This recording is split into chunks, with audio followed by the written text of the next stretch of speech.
Hello, everyone. Welcome to our live stream.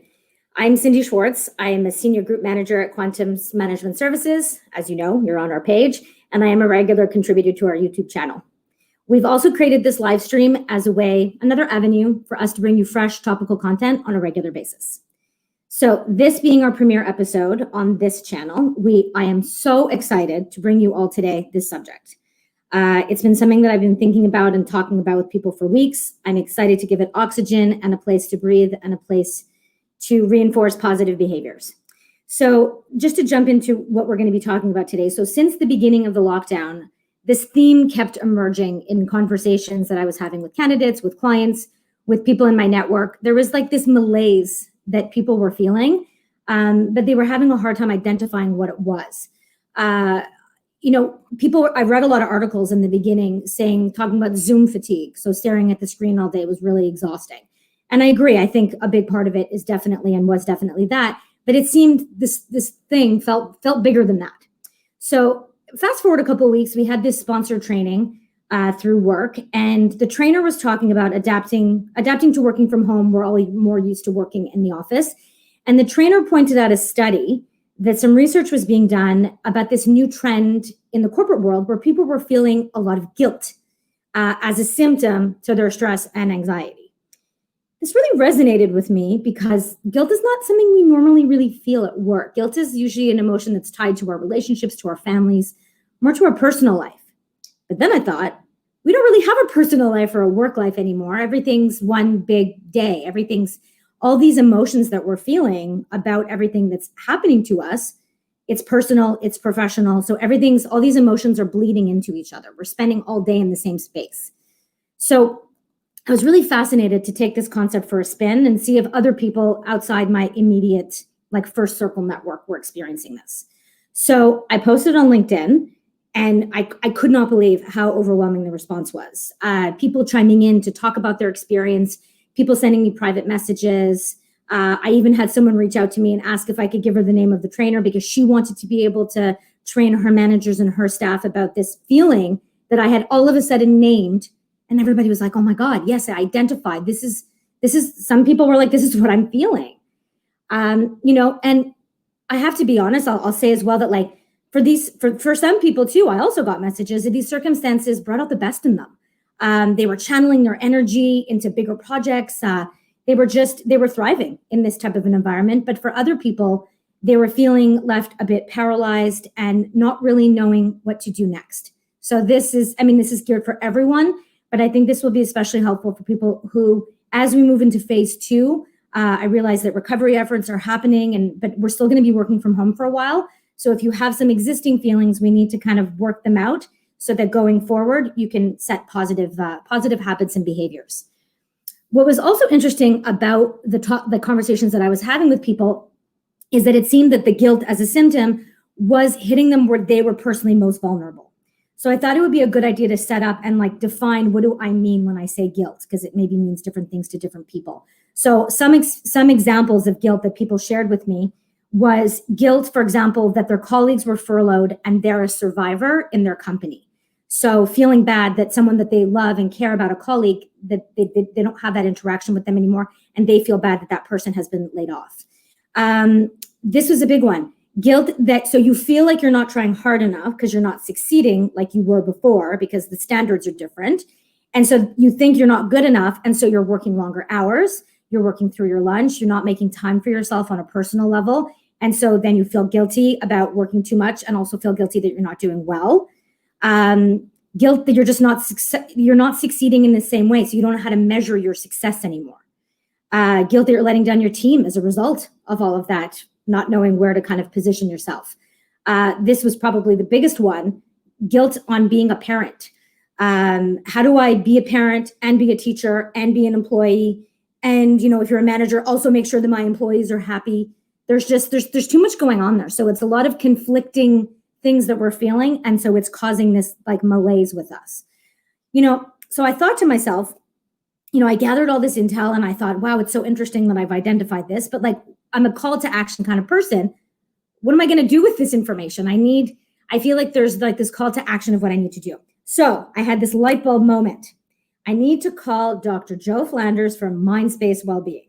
If anyone has the tools to set you guys up, on how to like move forward into positivity, I knew that he would be the person. So I actually came to know Dr. Joe because I did one of his programs maybe about 5-6 years ago. It was the MBSR, which is mindfulness-based stress reduction training. So it teaches you how to live in the present. It teaches you how to meditate, how to be mindful. It was my first experience around mindfulness. And all of the principles that I learned in that 7-week program is stuff that benefits me today. And to be honest, it's a big part of the foundation of what's helped me succeed in this time. So I reached out to him and he gracefully offered his time with us for this lunch break to come live and share some of his ideas and thoughts. So without further ado, but before I go into the live with him, we're both really happy to share our expertise with you. So if you do have questions, you can feel free to leave them in the comment section. We're going to wait till the end to answer questions so that we're not interrupted. But we're trying to keep it to about 30 minutes. So if it ends up being longer, because there's lots of great nuggets of information in there, then we will answer your questions afterwards. If you also feel more comfortable to message us privately, you can do that as well. And just as an extra point, if you're shy but don't want to ask any questions, we would still love to know who's joining us today. We'd love to get a sense of who's in the audience. So you can just like on the feed and then we'll know if you joined. So without further ado, I welcome Dr. Joe from Mindspace. Hey, Cindy. Thanks for joining us. It's a pleasure to be here, and thanks for that really rich kind of intro. It's amazing context, and you're making my life easy. Excellent. So glad to hear it. Well, we're really excited to have your thoughts. Obviously, you're an expert in your field, not just in the field of psychology, but just for me, you were such a great guest because your approach is a lot about positivity, about being in the present. It's not just about cognitive behavioral therapy, but a lot about mindfulness, like I said, and I really feel that it's been a big part of my success. So everyone that's listening today is going to, what my hope is that everyone will leave with a renewed state of confidence and turning anxiety into empowerment. So I know that I've set you up and I've talked a little bit about how I know you, but could you tell us a little bit maybe about your background so people know who our expert is? Sure. So by training, I'm a psychologist, and I have a private practice that's keeping me pretty busy these days, as you can imagine. I bet. I'm also an entrepreneur, so I'm the founder of Mindspace Wellbeing. And what we do basically is a whole kind of range of well-being services, including we have a large psychology clinic where we do lots of one-on-one therapy. We have a fairly large programming kind of initiative where we're doing the mindfulness-based stress reduction programs like the one you did, and a variety of other well-being oriented programs. Used to be in person, obviously. Now we're doing a lot online, wondering how that's going to evolve.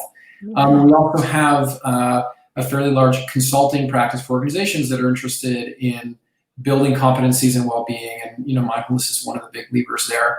And so I do some of that consulting as well, and just feel very grateful to be able to contribute to some difficult times that really help people cope and get through it. So that's what I'm bringing to the table. Fantastic. That's awesome. So to give everybody some context, how our chat's going to evolve today. So we're going to break it up into 3 topics so that we kind of keep things organized. And if people want to take notes or just kind of follow a process, that would be helpful for you guys. So the first thing we're going to dive into is the shifts that people are reporting while working from home. So even you said taking your business from face-to-face to virtual. Many businesses are experiencing that, but the employees on the back end are having to change the way that they work and interact. Then we'll segue into some of the more negative emotions or the anxieties that I think everybody's definitely feeling anxious. It's a question of how it's manifesting. So Dr. Joe will talk a little bit about why we're feeling this way. And then, of course, the fun part is the call to action towards the end, which is, as a person, as an individual, what can I do to feel better? So we'll jump right in. So talking point 1 would be, right now our worlds are upside down. What used to be up is now down, essentially. So what are you seeing in your practice? What are you seeing in the space? What are people experiencing? Well, I think the best way I've found to sort of frame that question is that we're experiencing really unprecedented change in basic aspects of our lifestyle, how we work, how we live. And there are a lot of things, a lot of layers of our lives that we've been taking it for granted for indefinitely, basically. It goes back many, many, many years. Just like the fact that, we leave the house and sometimes go to an office, that there are clear boundaries between, or I mean, less and less as years went on, but there were still some boundaries between work time and home time. And all the things that grew up around those routines, like you go to get your coffee at your favorite cafe on the way to work, or, maybe there's a scrum in the morning with people that you see, and like you have relationships there. And so a lot of these things became invisible to us because we just take it, it's just built into how we live. Yeah. And we're only seeing now that it's been taken away from us, like the carpet is just like, whipped out from under our feet. We're only seeing now how important all those elements are. I mean, routine in general, but specific elements of our routines, how important they are for us feeling balanced and regulated, and like everything is cool, feeling safe, feeling like we're able to kind of contain our emotions, things like that. So I'm seeing disruptions in every aspect of life. And what's even more interesting and complex about it is that there's a whole range, a variety of ways that people are reacting. And it's interesting in this group, guilt is like a really important theme. And I'm excited to dive into that. But there's a big complexity around the different kinds of factors, the different kinds of disruptions that people are feeling emotionally. And so, all this structure and routine has been upended, and that's very disruptive to us emotionally and psychologically. Absolutely. And it's important to point out too that there have been, some positives in all of this as well. I think there's, while we shift, people are reassessing their values. There's, again, maybe also for people that are in a really positive mindset, they're taking some of these shifts and they're enjoying it. So for example, I know that we're probably going to talk about boundaries later, but, the commute for some people provides a boundary between work and home. I know for myself, not having the commute, not having to take that extra time to get ready in the morning, I really like those 2 hours a day that I was spending doing that. I've jumped into all sorts of other projects that I wouldn't have had the time to do before. So there's a richness to that. That creates a bit of so as much as there's no boundary, there's a bit of a different work-life balance that I have time to work on this stuff. I've noticed that, like, so for example, working virtually, I talked in the intro about Zoom fatigue, but because of not Zoom, we use Teams, but because of Teams, we've been able to cross collaborate in a way that we never have before.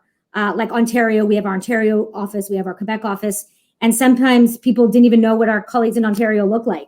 And so now we're participating in big group projects and big group trainings, and there's a richness to also seeing the people that you're working with, even with clients. Like I'll take an intake, for a mandate, and it's usually done on the phone. And I did one this weekend, and we were on a 4-way, and the CEO was on the call, and he's not normally there, and I don't get to see that. And so it helps to provide context again with what we're working for. So I think that, our reactions to the situation and the guilt we feel are not helpful. It's all about how we channel it. So I think it's important to recognize that the guilt we are feeling is normal, or the anxiety, because not everybody's feeling guilty, but the anxiety that we're feeling is normal. But I think, to that part is that guilt is a symptom. Like you just said, there's so much more. The description is much bigger. So it's not about your job. It's about the entire scope of your life. So why do you think people are feeling this way? You gave some really nice examples off the top, but again, I'll come back to the disruption in routine. A really good one is just that, overall, the level of feedback we're getting is down, right? Yeah. Because we're not bumping into people at the water cooler. We're not, like, the sort of overall structure of how business runs is disrupted. And so it's hard to have a sense of clear meaning, progress, our overall sense of like how we're doing, which is so important. And so that's really disruptive. And the sense of like, in the absence of that, just not knowing when is enough, right? In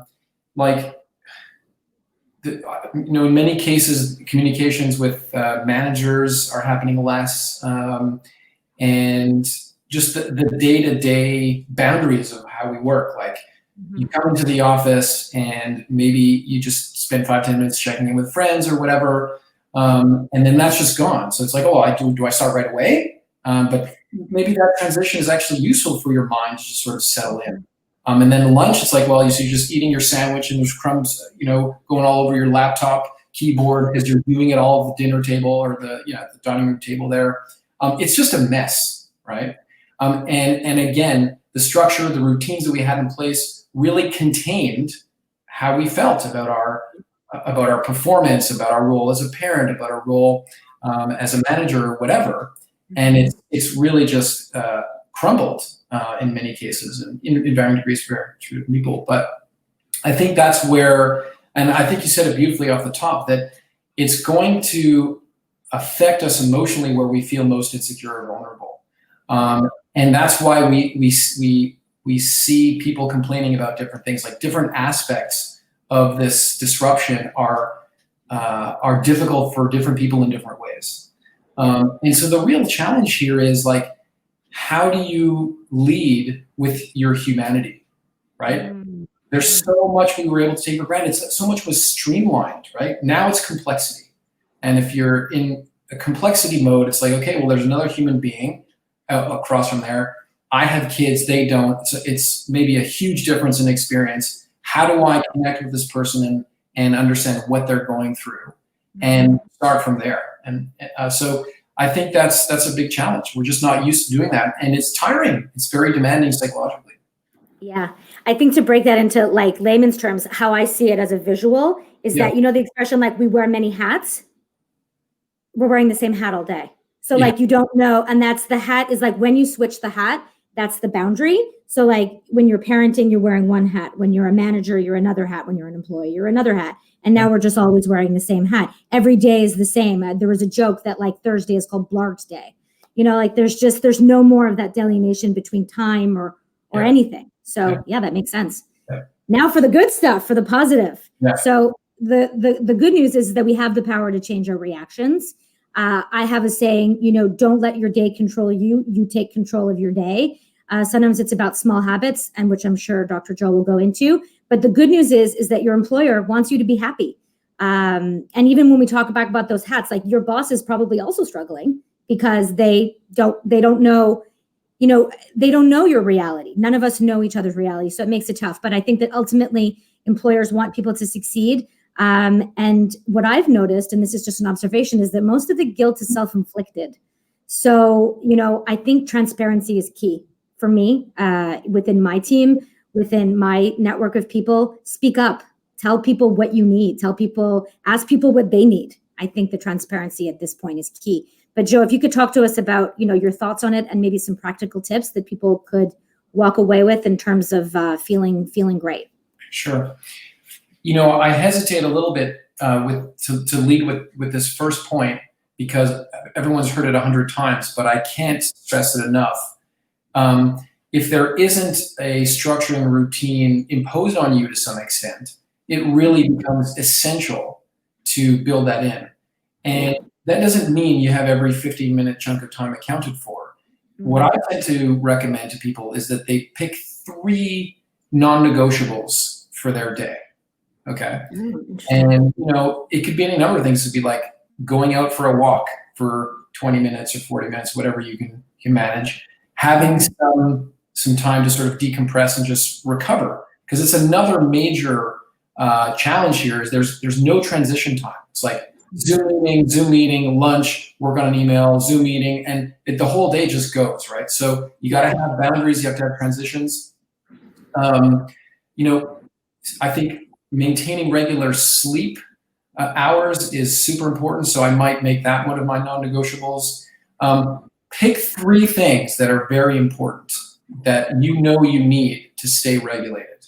And if you're someone that's very disciplined, you can have more landmarks in your day that are non-negotiable, but not everyone has that same sort of like self-motivating quality, which really is being kind of selected for and rewarded these days, right? So add structure, build in some basic stuff, and make them non-negotiable. Okay, so that's one. Yeah, go ahead. And I'm thinking, sorry, just to interject, I'm just thinking that maybe people could pick things that worked pre-COVID. Like don't try and reinvent the wheel think of like, oh, now I'm in this reality and I need to think of 3 new things. what worked for you before and apply those. Okay. So one of my clients, one of the favorite parts of her routine of going to the office was getting a coffee at her favorite coffee shop on the way.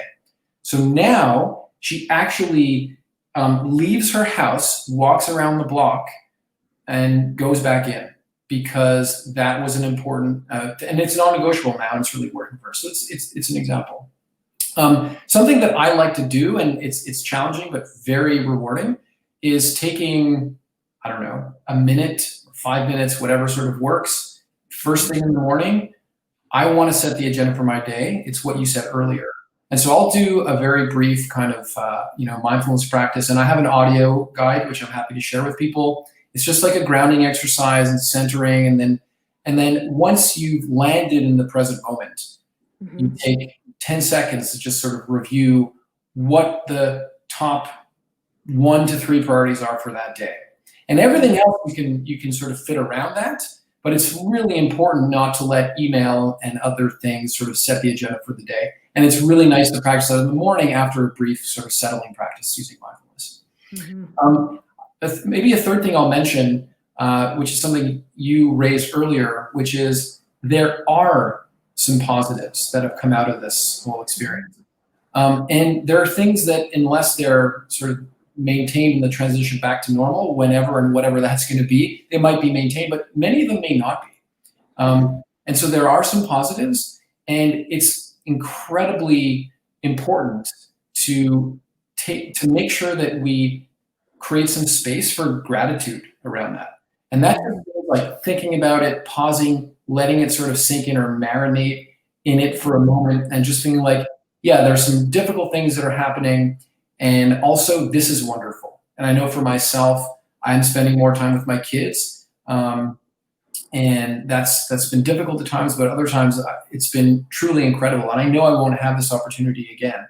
So I really try to let that be part of my experience and make room for it. So yeah, the gratitude piece is really important as well. It's huge. It's part of being, it's part of being in the present. It's just being grateful for that, for the ability to make a choice. Yeah, agreed. One of the things that I was also talking with people about was treating, the concept of like treating others how you want to be treated. Right. But being, I think, sometimes I'll have a colleague that'll be struggling and they'll call me and they'll be frustrated. And I'll say, and they're being really, really hard on themselves.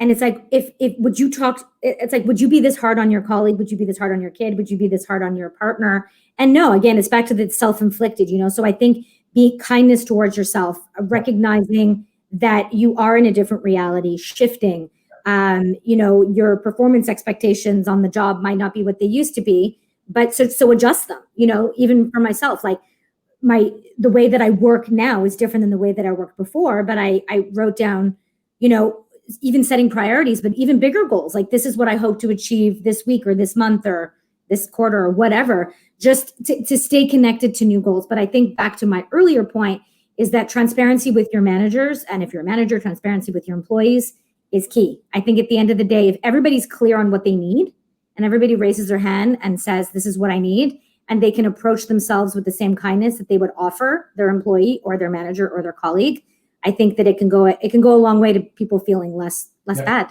I couldn't agree more, and I'm really grateful that you raised that point, because it's so central to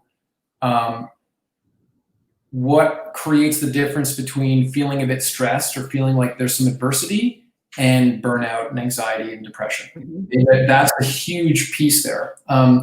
This is stressful. This is a challenging time, and it's constantly changing, and we don't know what's going to be over. And this complexity, again, is very demanding.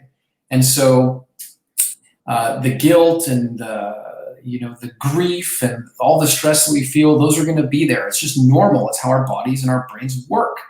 Mm-hmm. And if you can bring that kindness, if you can bring this sort of acceptance that this is the reality right now, that's a great way to go forward with it. The alternative is to say, yeah, I'm not doing very well, and what's wrong with me? And Sal is doing really well, and oh my God, I'm glad I'm not that guy because he's falling apart. And the mind sort of proliferates, picks that up and goes running with it.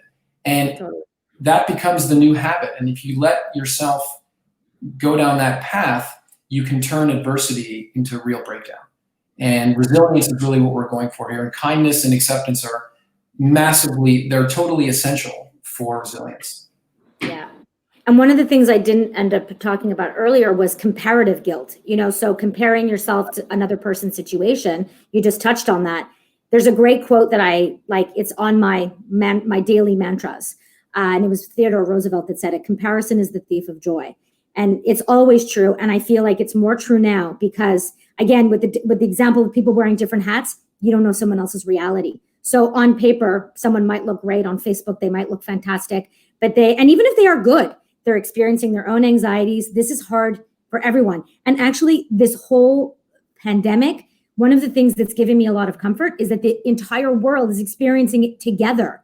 It is like this is the first global thing in like 100 years. So it's so interesting that, we can, rather than comparing ourselves, let's come together and just listen. And again, back to that kindness, but yeah, the comparison is a completely useless emotion. It's usually one of the indicators that I'm looking for when I'm talking to a client is this self-talk, this self-criticism, and this comparative thinking. It's a perfect indicator that someone is going down the wrong track with their thinking in a way that will make them more anxious or depressed. Interesting. Very quickly, before we jump into the questions, I just wanted you to give a quick tip. So we've talked about mindfulness. We've talked about being in the present. You talked about doing either a body scan or just like a practice in the morning. What do you recommend? I know I have my own tricks of what I do. What do you recommend for like a midday check-in, like in terms of breathing or in terms of staying present? Like it's one of the meditations that I listen to say it's easy to meditate at the beginning of the day because you haven't done anything yet. What's a good way to check yourself in the middle of the day? Like even if it's just a minute, what do you recommend? I recommend moving your body. Okay. Moving your body. And you can do that in a minute. You can stretch. Or if you can go outside, even walk for 5 minutes. The thing is that the stress and, how activated we all are psychologically, emotionally, like everything that's going on, it creates energy, right? Our bodies are activated to respond to a threat. Your body doesn't care that it's an abstract threat, right? It's just ready to face a tiger or something. And so if you trap all that energy in your body and force yourself to stay at your computer, you're going to get into trouble, right? Get outside, move your body, and you can sort of double up on that by using your attention carefully while you're walking. Notice the sensations of your feet against the ground as you walk, or notice your breath as you walk. Notice maybe a coordination between breath and walking rhythm and all this kind of stuff. Now you're moving your body, you're training your mind, you're using, you're engaging with the present moment. It's a great way to, and again, get boundary in the middle of the day. So I highly recommend that. And I've never walked more in my life than I have in the last 3 months. It's crazy. I know. My poor dog is so exhausted from me taking Yeah, exactly.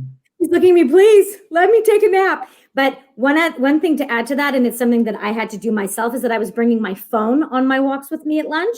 Yep. So I was, Bing on the Teams and Bing on the email, and then I would react to it and I would take myself out. This is my time. And I think that, yes, you can be a good employee and you're allowed to take 20 minutes for yourself. You're allowed to recharge and feel good. You will be a better employee and you will be happier if you take that 20 or 30 minutes to disconnect. So I recommend leaving your phone in the house before you go out. I second that. They're evil, those telephones, but they're also helpful. So all that to say, I think we should have a few minutes for a few questions, if you're good to go for that. Yep. They're unscripted, so let's hope that people are kind to us. So they should appear. Oh, we have our first question. Okay. So how do you create a boundary between personal and professional? It seems so much easier to run back. Hold on, I need to move something out of my screen. It seems so much easier to run back to my desk and take care of things after hours and on weekends. Good one. I bet especially for parents. Yeah. So how to do it? I mean, you know what? Okay, this is what I'd recommend for that one. It's very hard, right? And part of the reason why it's hard is that taking care of those things, answering that email or just addressing a little problem here, that's very rewarding, right? It feels good. It's a small victory maybe, and maybe we really need that at the end of a complex day where things aren't necessarily rolling super well. So again, that sort of gentleness and kindness is really important. One thing I would say is like just play around with this boundary a little bit. Like maybe set the intention like for the next week that once you're gonna like turn off your phone and your computer and just not look at it from 8 p.m. on or something. Just like do an experiment with creating a boundary, like make a rule or something, and then see how it feels. And if you end up in withdrawal, which happens to me when I do that, it's like, oh my God, there must be some emails coming in. I gotta fix something really quickly and see, maybe adjust. Maybe you have to turn it off after 9, or maybe it was like, whoa, all that space I have this evening is really nice. And now that becomes the new reward. And then you say, well, okay, I did it once this past week. I wonder what happens if I try it twice. And just be curious, treat it as an experiment, see how things go, and build some momentum. And what you might end up with is a virtuous circle or a positive feedback loop where totally new habits settle in and you're a happier person. Absolutely. One of the things that I do before I go on vacation, I realize this is not the same, but it could be something that you practice, is that I'm not sure if people are logging into their laptops, but they're probably checking their emails on their phone in the evening. One of the things I do before I go on vacation is I delete Outlook from my phone and I change the password. I ask IT to change the password so that I can't check it. Yeah. So maybe, as a trick, like put Outlook in a folder within a folder within a folder on your phone. Just make it harder for you to check it so that while you're setting those boundaries, you're not tempted. Because I know even for me, the temptation is the force is strong in me. That's great. Yeah. Awesome. Okay. Questions. I have to wait for it to pop up on the screen. Tips for handling. Oh, this is a good one. I love imposter syndrome. Tips for handling imposter syndrome and worries about letting down your team. Lots of employees taking on more responsibilities right now. Yep. Imposter syndrome is a good one. I think I'm yet to meet someone that doesn't experience it to some degree. Only narcissists don't experience it. Yeah, exactly. Yeah, maybe I don't meet a lot of those in my practice.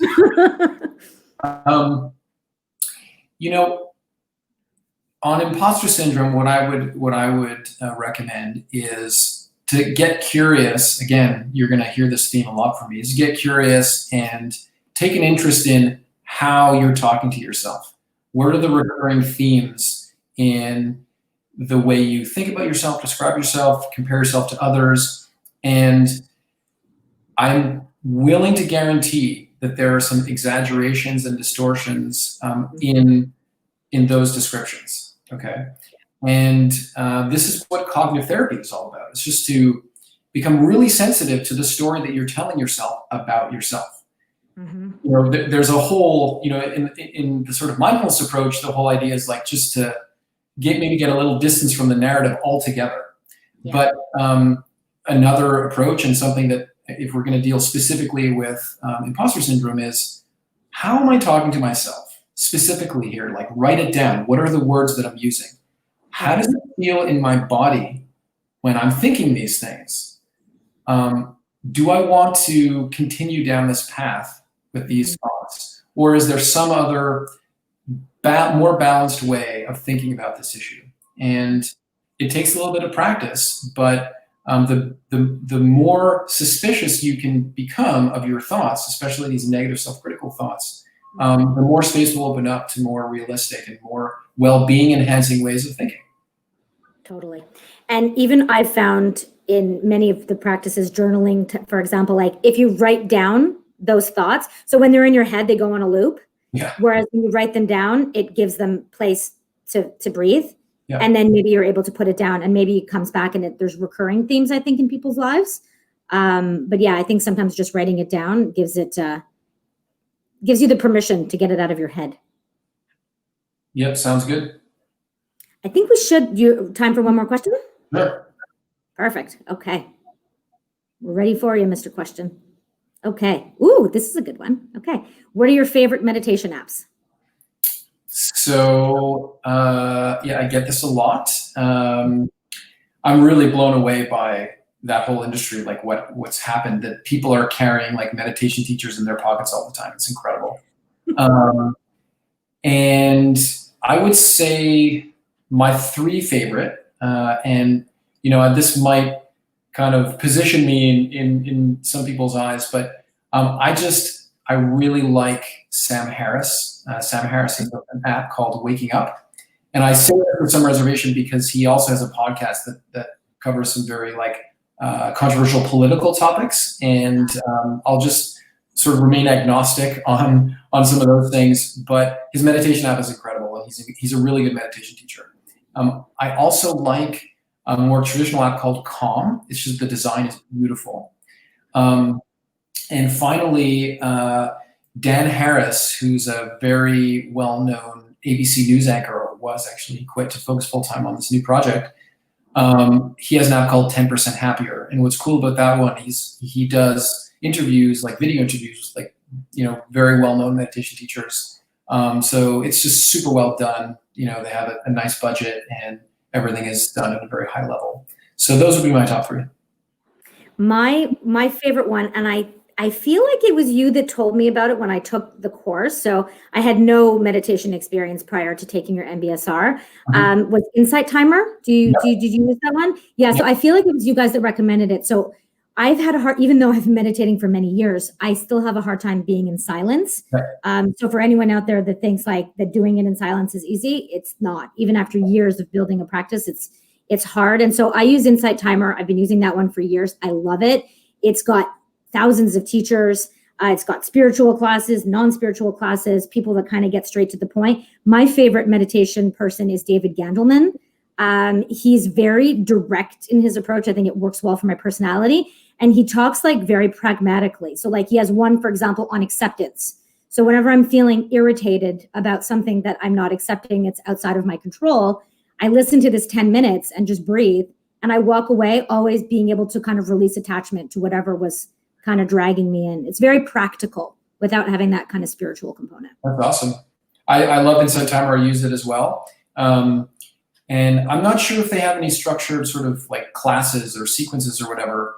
The other ones that I mentioned are great for beginners because you can just do the 10-day or whatever. Insight Timer is great. It has a timer if you want to do it in silence. And as you said, amazing, thousands of audio guides. It's so great to kind of explore different styles and that kind of stuff.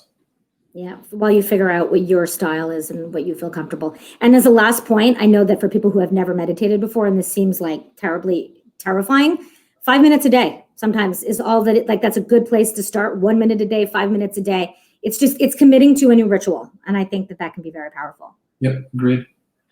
Awesome. So we have taken a lot of your time. Thank you so much for all of your valuable insights. If people do want to reach out to you, what is the best way to reach the center? So it's mindspacewellbeing.com, and we're on all the social channels as well. So happy to connect with people. Perfect. If people want to reach me directly, I'm Dr. Joe Flanders on Facebook and LinkedIn, and Joe Flanders on Instagram.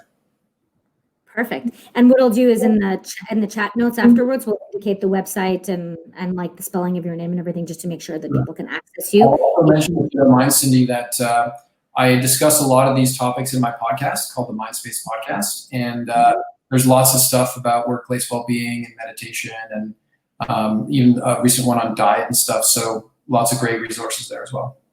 Yeah, we checked it. The team checked it out just to kind of get a sense of your conversational style. I particularly like the one with Sugar Sammy. I'm always that was a great one. And I really thank you for your time today. I know that our viewers are so grateful to have all this great advice, and I wish you well in the pursuit of taking the business a bit more virtual.